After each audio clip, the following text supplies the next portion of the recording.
অর্থবছরের ৬ মাসেই পূরণ হয়েছে সঞ্চয়পত্র বিক্রির লক্ষ্য।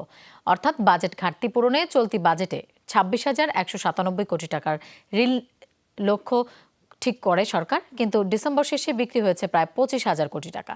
এভাবে চললে বছর শেষে বিক্রি ছাড়িয়ে যাবে ৫০,০০০ কোটি টাকা। সঞ্চয় অধিদপ্তর বলছে, চাহিদা থাকলেও বিক্রি বন্ধ হবে না, যদিও লাগাম টানার কথা বলছেন বিশ্লেষকরা। সরকারের বাজেট ঘাটতি অর্থায়নে এখন প্রধান উৎস সঞ্চয়পত্র।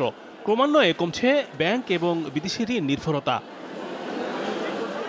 গেল অর্থবছরের চেয়ে কমিয়ে চলতি অর্থবছরে সঞ্চয়পত্র থেকে ঋণ লক্ষ্য নির্ধারণ করে সরকার, কিন্তু শুধু লক্ষ্যই কমেছে, বিক্রিতে ভাটা পড়েনি। ২৬,০০০ কোটি টাকার বিক্রি লক্ষ্যমাত্রা হলেও ৬ মাসে তা ছুঁই। আগের বছরের একই সময়ের তুলনায় বিক্রি বেড়েছে ৫ ভাগ। প্রশ্ন হচ্ছে, কেন কমিয়ে লক্ষ্য নির্ধারণ, কেনই বা বেশি বিক্রি?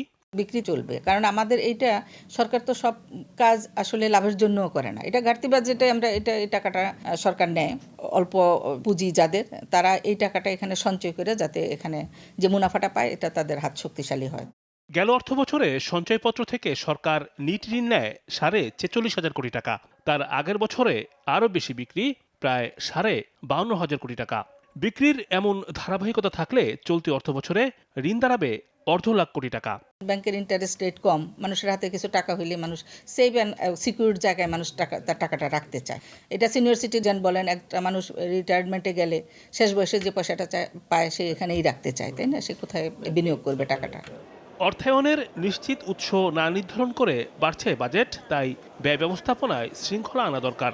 সঞ্চয়পত্রটা কিন্তু মিসইউজ হচ্ছে। অনেকে যারা ওয়েল টু ডু ম্যান তারা নিচ্ছে, ওখানে রিফর্ম হবে, কিন্তু উঠে দেওয়ার পক্ষপাতে আমি মোটেও না। বাজেট ব্যবস্থাপনা এবং পাবলিক ডেট ম্যানেজমেন্ট, ঋণ ব্যবস্থাপনা, এটাকে রেশনালাইজ করা উচিত, আরও রিয়ালিস্টিক করা উচিত, এবং প্রয়োজন হলে আপনার ব্যয়টা একটু রেশনালাইজ করা উচিত।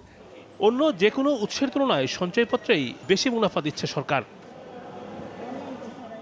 রিমন রহমান, যমুনা নিউজ, ঢাকা।